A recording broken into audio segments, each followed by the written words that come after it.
Bismillahirrahmanirrahim. Khairu ma uhikum bihi tahiyatul Islam wa tahiyatul Islami salam. Assalamualaikum warahmatullahi wabarakatuh. Alhamdulillah. Semoga Allah Subhanahu wa taala menjadikan hari bagi Ma'had Tahfidzul Quran Ar-Rasyid ini lebih baik daripada semalam, dan Allah jadikan hari esoknya lebih baik daripada hari ini. Allahumma ij'al yawma hadzal ma'had khairan min yaumihi min amsihi waj'al ghaddahu khairan min yaumihi, Allahumma amin. Keberkatan dalam menuntut ilmu, kalau seseorang penuntut ilmu itu menjaga adab dengan tuan gurunya. Sebab itu baginda Rasulullah sallallahu alaihi wasallam sangat beradab ketika menuntut ilmu dengan Sayyidina Jibril alaihi salam. Demikian para sahabat ketika menuntut ilmu dengan Rasulullah sallallahu alaihi wasallam, sehingga dikatakan burung boleh berada di kepala mereka sebab khusyuk, tawaduk mendengar apa yang diucapkan oleh Sayyidul Wujud baginda Rasulullah sallallahu alaihi wasallam.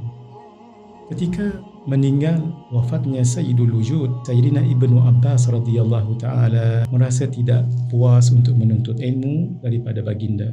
Pergi berjumpa dengan kibarus sahabah. Dikatakan ketika beliau pergi ke rumah Sayyidina Ubay bin Ka'ab, ada yang mengatakan Sayyidina Zaid ibn Thabit, beliau tidak berani ketuk pintu tuan guru, tidak mahu dan tidak berani ketuk pintu tuan guru. Kenapa? Takut untuk mengganggu ketenteraman, mungkin sedang berehat, sedang tidur. Walhal siapa beliau? Ahlul Bait. Ketika keluar daripada rumahnya, maka gurunya lalu melihat penuh muka Sayyidina Ibnu Abbas radhiyallahu taala anhuma dengan debu-debu pasir, kerana orang Arab itu kan angin bawa pasir.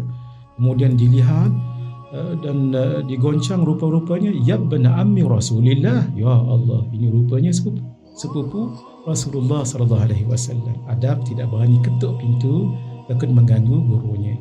Lalu dia naikkan guru di atas kuda sebab gurunya nak pergi ke satu tempat, dan beliau Masya Allah berjalan di belakang kuda itu, di bawah Sayyidina Ibnu Abbas, sedangkan gurunya Sayyidina Ubay ataupun Sayyidina Zaid di atas. Lalu ditanya, ya ibna ammi Rasulillah, ma sya'nuk, kenapa kamu buat begini? Lalu kata Sayyidina Ibnu Abbas radhiyallahu taala anhuma, hakadha ulimna an nahtarima bi syuyukhina, demikian kami diajar untuk menghormati guru-guru kami. Maka terhentilah gurunya, tak dapat nak jawab hujah begitu. Jalan-jalan sampai di satu tempat yang dituju. Masya Allah, Sayyidina Ubay bin Ka'ab satu riwayat, Sayyidina Zaid bin Thabit satu riwayat, turun dan terus tarik tangan Sayyidina Ibnu Abbas. Dan Sayyidina Ibnu Abbas jadi rasa susah hati sebab ditarik tangannya dan dicium tangannya oleh gurunya. Lalu ditanya, wahai tuan guru, kenapa tuan guru buat sebegini? Lalu dijawab oleh tuan gurunya, hakadha ulimna an nahtarima bi ahli baiti Rasulina sallallahu alaihi wasallam. Begitulah kami diajar untuk menghormati ahlul bait, keluarga Nabi sallallahu alaihi wasallam. Sebab la as'alukum alaihi ajran illa al-mawaddata fil qurba. Al-Quran mengungkapkan, katakan wahai Muhammad, aku bukan minta untuk suatu balasan, tapi satu, al-mawaddata fil qurba, adalah kamu kasih kepada ahlul bait, keluarga Nabi sallallahu alaihi wasallam. Baginda peringatkan untuk kita kasih pada ahlul bait. Ahibbullah lima yaghzukum min ni'ami wa ahibbuni li hubbillah wa ahibbu ahla baiti li hubbi. Hendaklah kamu kasih kepada Allah atas nikmat yang mencurah Allah bagikan kepada kamu. Kasihanilah diriku untuk kamu kasih pada Allah. Kasihani ahli baitku sebagai tanda kamu kasih kepadaku. Di ketika Al-Imam Al-Qadhi Abu Yusuf berdoa, dan doa ini menghairankan orang. Doa beliau, Allahumma ghafirli dunubi wali Abi Hanifah Nu'man wali walidayya warhamhuma kama rabbayani saghira.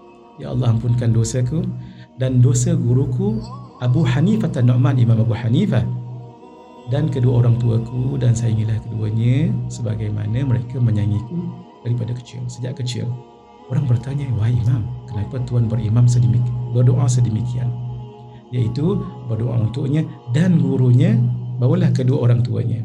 Beliau mengatakan, kerana aku mendengar guruku Imam Abu Hanifah An-Nu'man kalau berdoa tak pernah tinggal, Allahumma ghfir li dhunubi wa li walidayya wa li Hammad ibn Sulaiman. Ya Allah, ampunkan dosaku dan dosa kedua orang tuaku dan dosa guruku Hammad ibn Sulaiman. Kata Al-Imam Al-Qadhi Abu Yusuf, aku ingin lebih daripada beliau lagi. Apa dia? Aku letakkan beliau sebelum kedua orang tuaku. Ini Masya Allah Tabarakallah adab murid-murid kepada gurunya. Maka hendaklah kamu mencontohi orang-orang yang mulia walaupun tidak seperti mereka 100%, kerana mencontohi orang yang mulia itu satu kejayaan. Hadza wabillahi taufiq wal hidayah.